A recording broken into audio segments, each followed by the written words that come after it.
3 dalykai, į ką atkreipti dėmesį prieš perkant automobilį. Tai pirmas dalykas yra pardavimo vieta. Jeigu pardavėjas automobilį parduoda degalinėje, Antras dalykas, į ką svarbu atkreipti dėmesį, jeigu automobilio pardavėjas skelbime nenurodo VIN kodo arba vengia jį atsiųsti.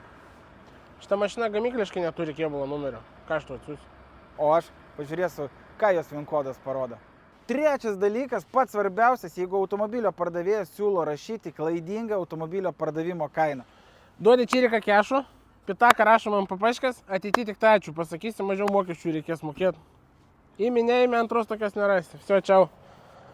Prisimink savo kai matysi mane laimingą.